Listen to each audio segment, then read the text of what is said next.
നമുക്കിനി മലബാറിലെ വാർത്തകളിലേക്ക് കേൾക്കാം അല്ലേ? പോകാം. യെസ്, അപ്പോൾ AK അഭിലാഷ് വരുന്നുണ്ട്. AK Abhilash, good morning. Good morning Venky.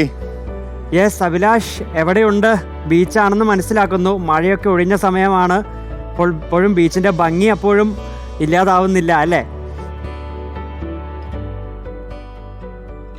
തീർച്ചയായിട്ടും കോഴിക്കോട് ബീച്ച് നമ്മളെപ്പോഴും പറയാറുണ്ടല്ലോ, നല്ലൊരു വൈബുള്ളൊരു സ്ഥലമാണ്. ആ വൈബ് നമുക്ക് എപ്പോഴും കാണാം.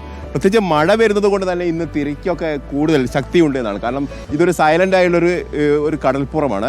ആ കടപ്പുറത്താണ് ഇപ്പോൾ തിരക്ക് കുറേ കൂടി ശക്തിയുണ്ട്. കാരണം ഇന്നലെയൊക്കെ ശക്തമായ മഴ ഉണ്ടായിരുന്നത് കൊണ്ട് തന്നെ അതിൻ്റെ ഒരു സ്വാധീനം ഈ കടലിലുണ്ട് എന്ന് വേണം പറയാൻ.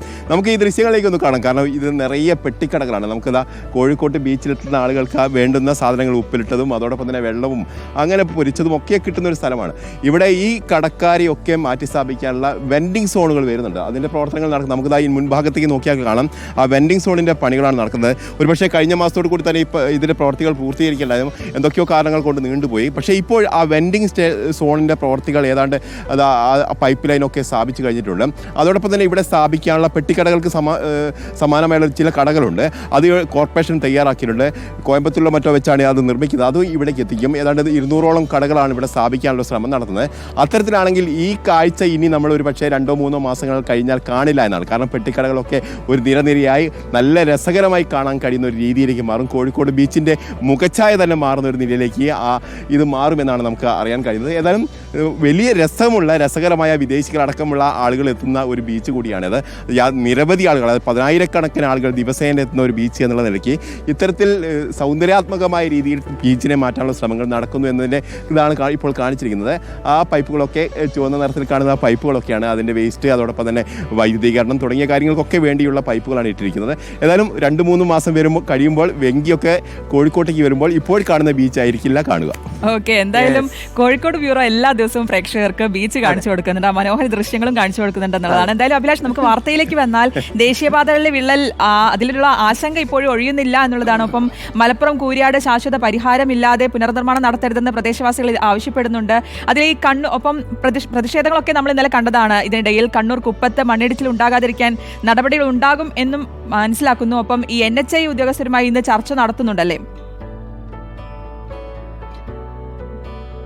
തീർച്ചയായിട്ടും ഇത്തരത്തിൽ ചർച്ചകൾ നടക്കുന്നുണ്ട്. പക്ഷേ ഇത് എവിടേക്ക് എങ്ങനെ, അതായത് നിർമ്മാണ പ്രവർത്തികൾ പൂർത്തീകരിച്ച ഭാഗങ്ങളിലാണ് ഇത്തരത്തിൽ വിള്ളലുകളും അതോടൊപ്പം തന്നെ താഴ്ന്നു പോകുന്നതും ഇരുന്നു പോകുന്നതൊക്കെ നമ്മൾ കാണുന്നത്. അതുകൊണ്ട് എന്താണ് ഇതിൻ്റെ ശാശ്വതമായ ഒരു പരിഹാരം എന്നുള്ളതാണ്. കാരണം ജനങ്ങളൊക്കെ ആകെ ആശങ്കയാണ്. ഇതൊരു രാഷ്ട്രീയ വിവാദമായി ഉയർന്നു കഴിഞ്ഞു. ഇതിൻ്റെ അവകാശ തർക്കവുമായി ബന്ധപ്പെട്ട് ഇതാരുടേതാണ് എന്നൊക്കെ പറഞ്ഞുകൊണ്ട് തർക്കങ്ങളൊക്കെ ഉയർന്നു കഴിഞ്ഞു. പക്ഷേ ആ തർക്കങ്ങൾക്കൊക്കെ അപ്പുറത്തേക്ക് ഇത് ഈ ജനങ്ങൾക്ക് ഉപകാരപ്പെടുന്ന രീതിയിൽ, അല്ലെങ്കിൽ ജനങ്ങൾക്ക് യാത്ര ചെയ്യാവുന്ന തരത്തിൽ, അവരുടെ ആശങ്ക പരിഹരിക്കാവുന്ന തരത്തിൽ എന്ത് ചെയ്യാൻ കഴിയുമെന്നുള്ളതാണ് പ്രധാനപ്പെട്ട കാര്യം. കാരണം ഇന്നലെ വന്നിരിക്കുന്ന വിദഗ്ധ സംഘത്തിൻ്റെ നിഗമനം തന്നെ മണ്ണ് ഇരുന്ന് പോയതാകാനുള്ള സാധ്യതയാണ് അവർ പറയുന്നത്. അത്തരത്തിൽ മണ്ണ് ഇരുന്ന് പോയിട്ടുണ്ടെങ്കിൽ അത് നേരത്തെ കണ്ടെത്താൻ കഴിഞ്ഞില്ല. കാരണം അത്തരത്തിൽ മണ്ണ് പരിശോധന നടത്താതെയാണ് ഇത്തരത്തിൽ ദേശീയപാത, അതായത് കോടികൾ ചെലവഴിച്ച് നിർമ്മിച്ചിരിക്കുന്നത് എന്നുള്ളൊരു ചോദ്യം അവിടെ ഉയരുന്നുണ്ട്. അത്തരത്തിൽ അശാസ്ത്രീയമായിട്ടാണോ ഇതിൻ്റെ നിർമ്മാണ പ്രവർത്തികൾ നടത്തുന്നത് എന്നുള്ള ചോദ്യങ്ങൾ കൂടിയാണ് ഉയർന്നു വന്നത്. ഏതായാലും വലിയ ആശങ്കപ്പെടുത്തുന്ന സാഹചര്യം തന്നെയാണ്. കൂരിയാടാണെങ്കിലും അതോടൊപ്പം തന്നെ കണ്ണൂർ കൊപ്പത്താണെങ്കിലും ഒക്കെ മണ്ണ് അടർന്നു വീഴുന്നത് നമ്മൾ കണ്ടതാണ്. കാരണം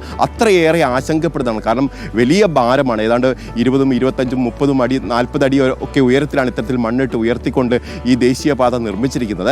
അത് ഏതെങ്കിലും തരത്തിൽ പരിശോധന, സാങ്കേതികമായും ശാസ്ത്രീയമായുള്ള ഒരു പരിശോധനയുടെ അടിസ്ഥാനത്തിലായിരുന്നു അത് നിർമ്മിച്ചിരിക്കുന്നത് എന്നുള്ള ചോദ്യം ഇവിടെ ഉയർന്നു കഴിഞ്ഞിട്ടുണ്ട്. ഇക്കാര്യത്തിലൊക്കെ ഉത്തരം ലഭിക്കേണ്ടതുണ്ട്. അതോടൊപ്പം തന്നെ സംസ്ഥാന സർക്കാരും ഈ കാര്യത്തിൽ, പൊതുമരാമത്ത് വകുപ്പ് ഈ കാര്യത്തിൽ ഏതെങ്കിലും തരത്തിൽ ഇടപെടൽ നടത്തുമോ എന്നുള്ള കാര്യങ്ങളൊക്കെയാണ് ഇനി അറിയേണ്ടത്.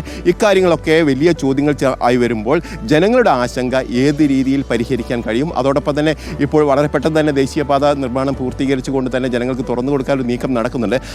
അതിനെ ഏതെങ്കിലും തരത്തിൽ ബാധിക്കാനുള്ള സാധ്യതയുണ്ടോ? നമുക്കറിയാം, എറണാകുളത്തൊക്കെ വന്ന് കോഴിക്കോട്ട് അല്ലെങ്കിൽ മലബാറിലെ മറ്റ് മേഖലകളിലൊക്കെ വരുമ്പോൾ ഇപ്പോൾ തന്നെ വലിയ ഗതാഗത തടസ്സവും വലിയ സമയനഷ്ടവുമാണ് വരുന്നത്. അതിനൊക്കെ ഒരു പരിഹാരമായിട്ടാണ് ദേശീയപാതയെ കാണുന്നത്. പക്ഷേ അത് ഇനിയും നീണ്ടുപോകാനുള്ള സാധ്യത എത്രത്തോളം ഉണ്ട് എന്നാണ്. കാരണം മഴക്കാലമായതുകൊണ്ട് തന്നെ ഇപ്പോൾ താഴ്ന്നു പോയിരിക്കുന്ന ഭാഗങ്ങളൊക്കെ അവിടെ പുനർനിർമ്മിക്കണമെങ്കിലൊക്കെ ഇനി മാസങ്ങൾ വേണ്ടി വരുമെന്നുള്ളതാണ് പ്രധാനപ്പെട്ട കാര്യം.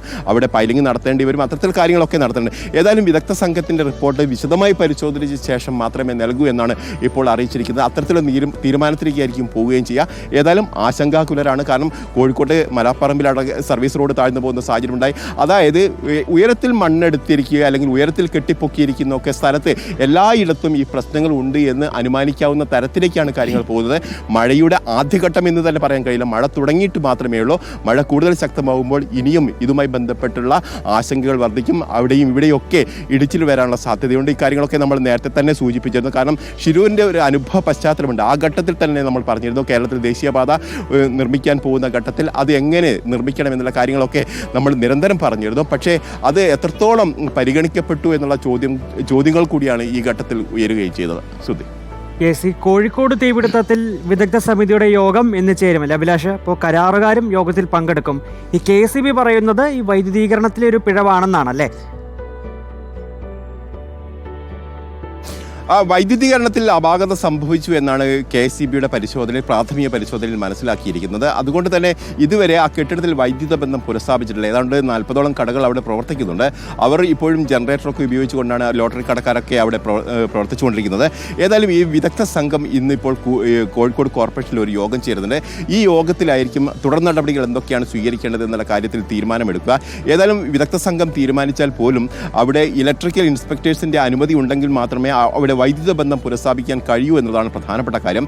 ഏതായാലും 40 കടക്കാർ അവിടെ ഉണ്ട് എന്നുള്ളത് പ്രധാനപ്പെട്ട വിഷയമാണ്. കാരണം അവിടെ ജനറേറ്ററൊക്കെ ഉപയോഗിച്ചുകൊണ്ടാണ് അവർ പ്രവർത്തനം നടത്തുന്നത് എന്നുള്ളതാണ്.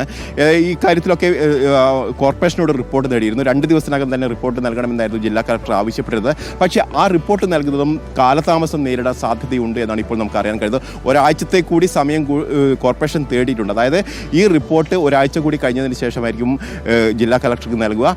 ആ റിപ്പോർട്ട് നൽകിയതിന് ശേഷമായിരിക്കും ജില്ലാ കളക്ടർ സംസ്ഥാന സർക്കാരിനും സംബന്ധിച്ചുള്ള റിപ്പോർട്ട് നൽകി. ഏതാണ്ട് ഈ മാസം അവസാനത്തോടു കൂടി മാത്രമേ ഈ റിപ്പോർട്ട് സംസ്ഥാന സർക്കാരിന് ലഭിക്കൂ എന്നാണ് നമുക്ക് അറിയാൻ കഴിയുന്നത്. അങ്ങനെയാണെങ്കിൽ കുറെ കൂടി അവകാശം ഇതിന് വേണ്ടി വരും. മറ്റൊന്ന്, ഈ കെട്ടിടം പുനർനിർമ്മിക്കാനുള്ള ഒരു പദ്ധതിയൊക്കെ കോർപ്പറേഷൻ്റെ ഭാഗത്ത് നടക്കുന്നുണ്ട്. ഏതാണ്ട് 15 കോടിയോളം രൂപ ചെലവഴിച്ചുകൊണ്ട് മാതൃകാപരമായ രീതിയിൽ ഈ കെട്ടിടം പുനഃസ്ഥാപിക്കാൻ ഒരു നീക്കമൊക്കെയാണ് ഇപ്പോൾ നടക്കുന്നത്. നേരത്തെ ഒരു 11 കോടിയുടെ പദ്ധതിയൊക്കെ ആവിഷ്കരിച്ചിരുന്നെങ്കിൽ പോലും അത് എവിടെയും എത്തിയിരുന്നില്ല. പക്ഷേ ഇപ്പോൾ അത് സജീവമായി കോർപ്പറേഷൻ്റെ പരിഗണനയിലുണ്ട് എന്നാണ് അറിയുന്നത്. ഏതാണ്ട് 35 വർഷത്തിലേറെ പഴക്കമുള്ള ഒരു കെട്ടിടമാണ്. അത് പൊളിച്ചു മാറ്റുകയോ അല്ലെങ്കിൽ പകരം മറ്റ് കെട്ടിടം നിർമ്മിക്കുകയോ ഒക്കെ ചെയ്യുക എന്നുള്ളതാണ്. കാരണം 10,000-ലേറെ ആളുകൾ ഒരേ സമയത്ത് എത്തുന്ന ഒരു ബസ് സ്റ്റാൻഡ് കൂടിയാണ് കോഴിക്കോട്ടേത്. അത്തരത്തിൽ ആളുകൾ വരുന്ന ഒരു ബസ് സ്റ്റാൻഡിൽ അവർക്ക് ഉപകാരപ്പെടുന്ന രീതിയിലുള്ള സജ്ജീകരണങ്ങളോട് കൂടി തന്നെ ഈ കെട്ടിടം പുനർനിർമ്മിക്കാനുള്ള ശ്രമമാണ് ഇപ്പോൾ കോർപ്പറേഷന്റെ ഭാഗത്ത് നടക്കുന്നത്. അത് പരിഗണിക്കപ്പെടുന്നു എന്നാണ് ഇപ്പോൾ നമുക്ക് അറിയാൻ കഴിയുന്നത്. ഓക്കെ അഭിലാഷ്, ഇനി അറിയേണ്ടത് ഈ മലപ്പുറം കാളികാവിലെ നരഭോജി കടുവയെ കണ്ടെത്താൻ ഇതുവരെ കഴിഞ്ഞിട്ടില്ലല്ലേ? ഇതിൽ തിരച്ചിൽ തുടരുന്നു. കരുവാരക്കുണ്ട് എസ്റ്റേറ്റ് ഭാഗത്ത് കണ്ടെത്തിയെന്ന് പറഞ്ഞെങ്കിലും പിടികൂടാനായിട്ടില്ല അല്ലേ? അതെ, കാളികാവിലെ കടുവയെ കണ്ടെത്തിയിട്ടുണ്ട്. ഇന്നലെ തന്നെ കണ്ടെത്തിയിട്ടുണ്ട്. ജനവാസ മേഖലയിൽ പലയിടങ്ങളിലായി കണ്ടെത്തി എന്നാണ് പറയുന്നത്. കാരണം ആളുകളൊക്കെ ഫയർഫോഴ്സിനെയും ഫോറസ്റ്റിനെയും അതോടൊപ്പം തന്നെ പോലീസുകാരെയൊക്കെ വിവരം അറിയിച്ചിട്ടുണ്ട്. ആ മേഖലയിൽ നിന്നൊക്കെ ആളുകളെ ഒഴിപ്പിച്ചും സുരക്ഷിതമായ സ്ഥാനത്തേക്ക് പോകാൻ നിർദ്ദേശമൊക്കെ പോലീസിൻ്റെ ഒക്കെ ഭാഗത്ത് ഉണ്ടാകുകയും ചെയ്തിരുന്നു. ഏതായാലും ഇന്നലെ രാത്രി ഏതാണ്ട് 9 മണി വരെ ഈ തെരച്ചിൽ തുടർന്നു എന്നാണ്. കാരണം ഇന്ന് ഏതായാലും കടുവയെ കണ്ടെത്താൻ കഴിയുമെന്നുള്ള പ്രതീക്ഷ തന്നെ വനവകുപ്പ് മുന്നോട്ട് വെക്കുന്നുണ്ട്. അങ്ങനെ കടുവയെ കണ്ടെത്തി കഴിഞ്ഞാൽ അതിനെ ഷൂട്ട് ചെയ്യാനുള്ള ഒരു നീക്കം തന്നെയായിരിക്കും, മയക്കുവെടി വെച്ച് പിടികൂടാനുള്ള നീക്കം തന്നെയായിരിക്കും നടക്കുക.